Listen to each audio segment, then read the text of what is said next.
اعوذ باللہ من الشیطان الرجیم، بسم اللہ الرحمن الرحیم۔ یہ آیت جب آ رہی ہے یہ بہت ہی مشہور آیت ہے، جمعے کے خطبے میں ہوتی ہے، بہت جامع آیت ہے۔ ان اللہ یامر بالعدل والاحسان وایتاء ذی القربى وینہی عن الفحشاء والمنکر والبغی یعظکم لعلکم تذکرون۔ یقیناً اللہ تمہیں حکم دیتا ہے لوگوں، سب سے پہلے عدل، انصاف۔ عدل سے اوپر کی ایک شے ہے احسان۔ عدل تو یہ ہے کہ جس کا جو اس کا حصہ تھا وہ آپ نے دے دیا، احسان یہ ہے کہ مزید اپنی طرف سے کچھ اور دے دیجیے، یہ احسان ہے۔ اللہ تعالیٰ محسنین کو پسند کرتا ہے۔ اور ذی القربیٰ، ایتاء ذی القربیٰ، اپنے قرابت داروں کا حق ادا کرنا، ان سے حسن سلوک، صلہ رحمی کرنا، یہ تین چیزیں ہیں کہ جس پر گویا کہ ایک اچھے معاشرے کی بنیاد ہے، یہ مثبت چیزیں ہیں۔ گویا کہ امر بالمعروف نہی عن المنکر جو ہے تو اللہ تعالیٰ تو ان تین چیزوں کا حکم دیتا ہے، اور وہ تین منکرات کیا ہے جسے روکتا ہے؟ وَيَنْهَى عَنِ الْفَحْشَاءِ وَالْمُنْكَرِ وَالْبَغْيِ، روکتا ہے ایک تو بے حیائی کے کاموں سے۔ یہ ایک پردہ ہے، حیا جو ہے انسان کے اندر ایک بڑی قیمتی شے ہے۔ بے حیا باش و ہر چے خائی کن، ایک دفعہ یہ حیا کا جو ہے نا پردہ اتر جائے تو پھر انسان جو ہے بے شرم ہو کر جو چاہے کرتا پھرے پھر۔ تو حیا بے حیائی سے روکتا ہے، اور منکر وہ شے ہے جس کے برے ہونے پر تمہاری فطرت گواہ ہے کہ یہ شے برائی ہے۔ والبغی، اور سرکشی اللہ کے خلاف، سرکشی لوگوں کے خلاف۔ سرکشی لوگوں کے خلاف ہوگی تو وہ عدوان ہے، زیادتی ہے، ظلم ہے۔ اللہ کے خلاف ہے تو وہ کفر ہے اور وہ بغاوت ہے۔ یعظکم، اللہ تعالیٰ تمہیں نصیحت کر رہا ہے، لعلکم تذکرون، تاکہ تم نصیحت اخذ کرو، رہنمائی حاصل کرو۔ وَأَوْفُوا بِعَهْدِ اللَّهِ إِذَا عَاهَدتُّمْ، یہ جو چند آیات اب آگے آ رہی ہیں یہ مشکلات القرآن میں سے ہیں، اس میں کافی مفسرین کے مابین اختلافات بھی ہیں، لیکن میں نے جتنا بھی غور و فکر کیا ہے اور جن حضرات کی آراء سے مجھے اتفاق ہے وہ میں بیان کروں گا، باقی ساری آراء میں بیان نہیں کر سکتا۔ یہاں میرے نزدیک یہاں سے اصل میں اہل کتاب کی طرف روئے سخن ہے۔ میں آپ کو بتا چکا ہوں کہ مکی صورتوں میں اہل کتاب سے براہ راست خطاب نہیں ہے، یا بنی اسرائیل یا اہل الکتاب نہیں ملے گا، لیکن سورہ انعام ہی سے بات شروع ہو گئی تھی، کچھ نہ کچھ ان کی طرف روئے سخن ہے، اشارے ہیں، اس لیے کہ یہ دور ایسا تھا کہ جس میں مدینے میں خبریں پہنچ چکی تھی، محمد رسول اللہ صلی اللہ علیہ وسلم نے نبوت کا دعویٰ کیا ہے، اہل کتاب کے کان بھی کھڑے ہو چکے تھے، ان میں سے کچھ لوگ تھے پہچان بھی چکے تھے، اور وہ یہ کہ گویا کہ منتظر بھی ہوں گے کہ اب ہم ان کی تصدیق کریں گے، ذرا اور دیکھ لیں، ذرا اور ان کے بارے میں صحیح معلومات ہمیں حاصل ہو جائیں۔ کچھ لوگوں کے اندر حسد کی آگ اسی وقت سے بھڑک چکی ہوگی، وہی ہے کہ جنہوں نے سکھا پڑھا کر پوچھا تھا کہ ان سے پوچھو اگر یہ نبی ہونے کا دعویٰ کرتے ہیں تو یہ بنی اسرائیل مصر کیسے پہنچ گئے تھے؟ یہ تو حضرت ابراہیم علیہ السلام کی نسل سے تھے، حضرت ابراہیم تو فلسطین میں رہتے تھے، الخلیل میں وہ دفن ہیں، یہ مصر کیسے پہنچ گئے جو حضرت موسیٰ علیہ السلام نے لے کر وہاں سے آئے؟ تو پوری سورہ مبارکہ سورہ یوسف جو ہم پڑھ چکے ہیں کہ کیا کیا شکل بنی، کیا سبب بنا، کیا حالات تھے جن میں کہ بنی اسرائیل وہاں جا کر آباد ہوئے۔ تو اس طرح سے اب یہاں پہ اصل میں روح سخن ان کی طرف ہے۔ وَأَوْفُوا بِعَهْدِ اللَّهِ إِذَا عَاهَدتُّمْ وَلَا تَنقُضُوا الْأَيْمَانَ بَعْدَ تَوْكِيدِهَا، اور دیکھو اللہ کے عہد کو پورا کرو جبکہ تم وہ عہد کر چکے ہو۔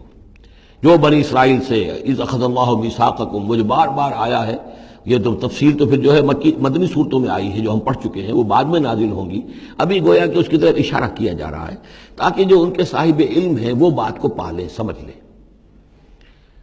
عاقلہ را اشارہ کافی است۔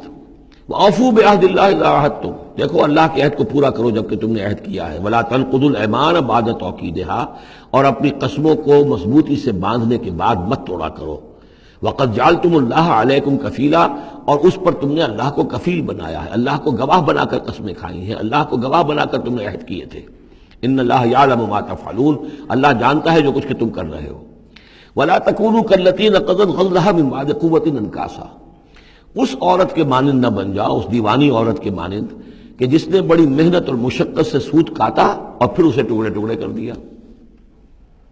یہ گویا کہ ایک تمثیل دی گئی ہے، منتظر چلے آ رہے تھے تم نبی کی آمد کے، تم تو ان کے حوالے سے اپنے جو لوگ تھے یہاں کے عرب انہیں دھمکایا کرتے تھے کہ جب وہ آئیں گے تو ہم ان کے ساتھ ہو کر جنگ کریں گے، تو پھر یہ کہ تم ہمیں کبھی شکست نہیں دے سکو گے۔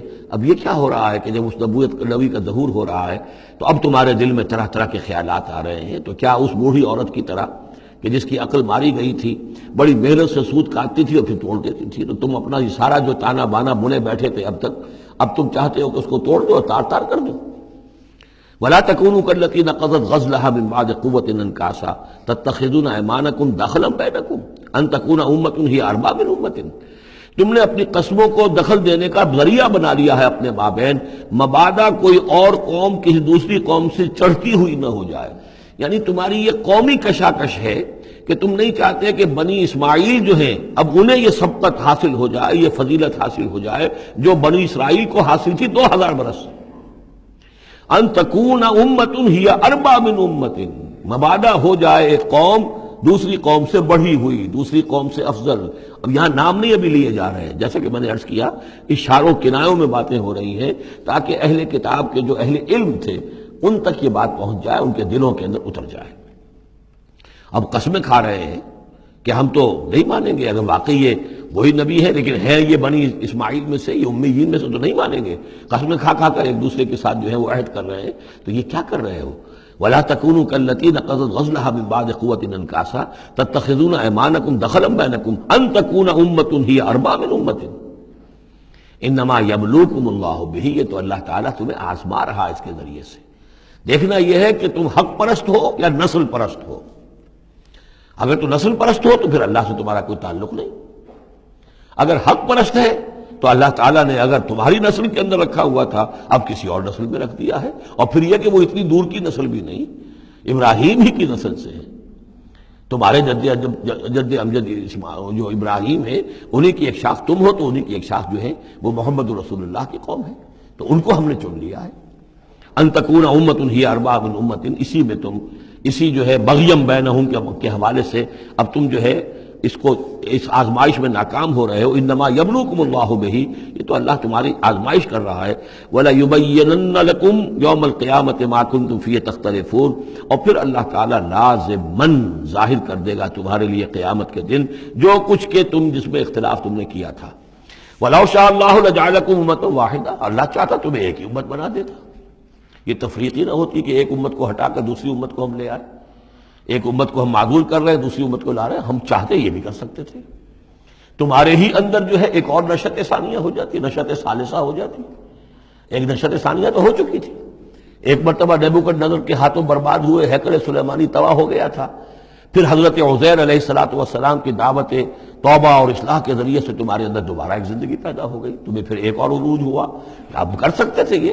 اب پھر تیسری مرتبہ پھر تمہارے اندر ہی کوئی دعوت اچھی اٹھتی، تمہارے اندر ہی اب کوئی نبی بھیج دیتے، وہ تمہارے اندر سے پھر جو ہے اصلاح کی ایک تحریک اٹھاتا، اور پھر تم سیدھے راستے پر آتے اور اللہ تعالیٰ تم پر رحم فرما دیتا اور قرآن بھی تمہیں کو دے دیتا۔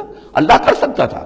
لو شاء اللہ لجعلکم امۃ واحدۃ ولکن یضل من یشاء ویہدی من یشاء، لیکن اللہ تعالیٰ کا فیصلہ یہی ہے، وہ ہدایت دیتا ہے جو چاہتا ہے، اور وہ ہدایت اور گمراہ کرتا ہے جس کو چاہتا ہے، اور یہ دونوں ترجمے ہوں گے۔ وہ ہدایت دیتا ہے اس کو جو ہدایت کا طالب ہے، اور گمراہ کرتا ہے اس کو جو گمراہی کا طالب ہے۔ وَلَتُسْأَلُنَّ عَمَّا كُنتُمْ تَعْمَلُونَ، اور تم سے پوچھا جائے گا، باز پرس ہوگی اب جو کچھ تم کر رہے ہو۔ تم ایک بہت بڑے امتحان سے اب دو چار ہو رہے ہو، تمہارے پاس علم ہے، تمہارے پاس کتاب ہے۔